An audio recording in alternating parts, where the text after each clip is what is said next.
Varicose veins కి సరైన చికిత్స కోసం సంప్రదించండి ఎవిస్ హాస్పిటల్. అమ్మ నమస్తే. నమస్తే అమ్మా. అమ్మా, గృహస్థు కూడా బ్రహ్మచర్యం పాటించారు అని చెప్తుంటారు, కొన్ని సందర్భాల్లో విన్నాను కూడా నేను. అవునమ్మా. అది ఎలాంటి సందర్భాలమ్మా? అసలు బ్రహ్మచర్య శబ్దానికి అర్థం ఏమిటి? బ్రహ్మం చరతి ఇది బ్రహ్మచారి అంటే బ్రహ్మమునందు చరించేవాడు. బ్రహ్మము అంటే జ్ఞానము, బ్రహ్మము అంటే తపస్సు. చదువుకునే పిల్లాన్ని బ్రహ్మచారి అంటారు, ఎందుకంటే చదువుకుంటాడు గనక, జ్ఞానం సంపాదిస్తున్నాడు గనక.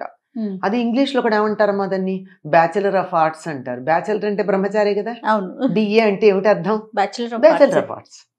కానీ మనం ఈ బ్యాచిలర్ ఆఫ్ ఆర్ట్స్ చదువుకున్న వాళ్ళందరూ పెళ్ళే చదువుకున్న వాళ్ళు ఉన్నారు. పూర్వకాలం చిన్నతనంలో 18 ఏళ్లకు పెళ్లి చేసేవారు, అప్పటికి వీళ్ళు బిఏ చదువుతూ ఉండేవాళ్ళు, అంతే కదా. మరి ఏమిటిది? దీనికి సందర్భం ఏమిటి అంటే, చదువుకుంటున్నవాడనే అర్థం అండి, పెళ్లి కానివాడు అని కాదు అర్థం అక్కడ. అది అయితే బ్రహ్మచర్యం అనేటటువంటి దానికి చదువుకునే రోజుల్లో ఈ స్త్రీ సంబంధమైన, అంటే పురుషుల గురించి చెప్తూ ఉంటాం కనుక, స్త్రీ సంబంధమైనటువంటి ఆలోచన లేకుండా, కామభావన లేకుండా ఉండేవాళ్ళు గనక చదువుకునే రోజుల్లో అప్పుడు వాళ్ళని బ్రహ్మచారులు అనేవారు. మొన్నటిదాకా కూడా ఒక మాట వాడకంలో ఉండేది, ఏదో వివాహే విద్య నాశాయ అని. పెళ్ళయిందంటే ఇంకా చదువు అయిపోయింది. ఎందుకంటే అంతసేపు పుస్తకం తీసి చదువుతూ ఉంటే, సాహిత్యం చదువుతున్నారు అనుకోండి, అందులోను భార్య మీద భర్త మీద మనసు వెళ్ళిపోయిన తర్వాత ఇంకేం చదువుకుంటారండి, మనసంతా అక్కడే ఉంటుంది. అది మామూలుగా అంటే పరిపూర్ణంగా దృష్టి అంతా దాని మీద కేంద్రీకరించి మొత్తం సమయాన్ని చదువు కోసం కేటాయించిన వాళ్ళ సందర్భం. మరి ఇప్పుడు అట్లా కాదు కదా, పెళ్ళయ్యాక కూడా చదువుకుంటున్నారు, జీవితాంతం చదువుకునే వాళ్ళు ఉంటారు. అందువల్ల అర్థం కాదు. అంటే గురువుగారు ఆశ్రమంలో ఉన్నప్పుడు చదువుకున్న దాన్ని బ్రహ్మచర్యాశ్రమం అనేవాళ్ళు. అయ్యాక వివాహం అయ్యేది. పెళ్ళయ్యాక గృహస్థ జీవనంలో పడిపోయి జీవనోపాధి ఎలా బతకాలి, అందరూ ఉద్యోగాలు చేసేవాళ్ళు ఏం కాదనుకోండి, ఎలా బతకాలి అన్నదంతా అట్లా సాగుతూ ఉండేది, అంతా బాగానే ఉండేది. అయితే బ్రహ్మచారి అనేటటువంటి పదానికి బ్రహ్మమునందే మనసు కలవాడు అన్నప్పుడు, బ్రహ్మం మీద మనసు ఉన్నప్పుడు, బ్రహ్మం అనే దానికి తపస్సు అనే అర్థం కూడా ఉందన్నాం కదా. తపస్సు అంటే ఒకదాన్ని దీక్షగా చేయడం అనేది. అలా చేసేటప్పుడు కామవాసనలు అందులో ఉండకూడదు, అంటే స్త్రీ పురుష భావనలు ఉండకూడదు. అట్లా ఉండకుండా మరి పెళ్ళైన వాళ్ళకు ఉంటుందా అంటే, అలా కూడా ఉండడానికి వీలుంది అని ఒక ధర్మం చెప్పారు మనకి. ఎట్లాగంటే, వివాహం అయినటువంటి వాళ్ళు సంసారం నిర్వహించటం అన్నది, అంటే భార్యాభర్తల ధర్మం, దాంపత్య ధర్మం, అంటే శారీరకమైనటువంటి దాంపత్య ధర్మం ఏదైతే ఉందో అది ఎప్పుడెప్పుడు నిర్వర్తించవచ్చు, ఎప్పుడు నిర్వర్తించకూడదు అన్న దానికి కొన్ని నియమాలు ఉన్నాయి మనకి. మన శాస్త్రం చెప్తాం, చాలా స్పష్టంగా ఉంది మనకి. పురాణాలు చదివితే తెలుస్తుంది కదమ్మా. ఆవిడ దితి వెళ్ళి నాకు సంతానం కావాలని అడిగితే, ఇది అసుర సంధ్య వేళ, ఈ సమయంలో కూడదు అని చెప్తాడు. అంటే ఆ సమయంలో కూడదన్నది అదొకటే మనకి తెలుసు. అవును. అంటే అసుర సంధ్య వేళ, ఉషస్సంధ్య అంటే పొద్దున తెల్లవారుతూ ఉన్న సమయం. ఎందుకంటే ఆ సమయంలో ఏ పనులు చేయాలో చెప్పబడింది కనుక ఆ పనులు చేస్తే ఆరోగ్యానికి మంచిది. మనకి బయోక్లాక్ గురించి కూడా ఇప్పుడు ఆధునిక శాస్త్రంలో, సైన్స్లో చెప్తున్నారు కదా, ఏ సమయంలో కిడ్నీ బాగా పనిచేస్తుంది, ఏ సమయంలో లివర్ బాగా పనిచేస్తుంది, దానికి తగినట్టుగా మనం ఉంటే ఆరోగ్యం ఉంటుంది అని చెప్తున్నారు కదా. అట్లాగే నిషిద్ధ సమయాలు ఉన్నాయి. ఇప్పుడు చెప్పాను కదా, అసుర సంధ్య, ఉదయం. అట్లాగే కొన్ని తిథులు, ఆ తిథుల్లో భార్యాభర్తలు కలవకూడదు. ఎందుకంటే ఆ సమయంలో కలిసినట్టయితే కలగబోయేటటువంటి సంతతి మంచిది ఉండదు. అట్లాంటివి తిథులు, నక్షత్రాలు, దినాలు కొన్ని ఉన్నాయి, స్పష్టంగా ఉన్నాయి. ఆ రోజుల్లో ఉండకుండా ఇవి కాక మరికొన్ని ఉన్నాయి. మరికొన్ని అంటే రేపు తద్దినం పెట్టబోతున్నారు తండ్రిది, ఆ ముందు రోజు, ఆ రోజు, మర్నాడు, ఆ 3 రోజులు బ్రహ్మచర్యం పాటించాలి. తండ్రికి, తల్లికి ఎవరికి తద్దినం పెట్టినా అంతే కదా, వాళ్ళకే పెడతారు. లేని సందర్భంలో కొద్దిమందే మహానుభావులు మిగిలిన వాళ్ళకి, బంధువులకి పెట్టేవాళ్ళు ఉంటారు.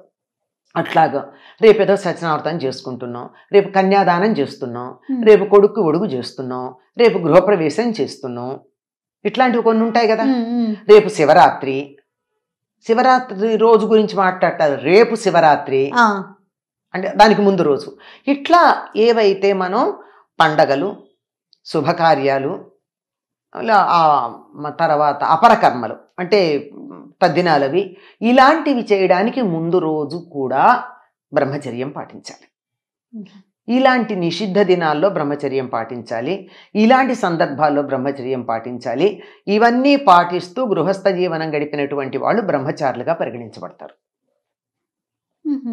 వాళ్ళను కూడా బ్రహ్మచారి అని అనాలి. అంటే గృహస్థయుండి బ్రహ్మచర్యం పాటించటం, భార్య ఉంది బ్రహ్మచర్యం పాటించటం.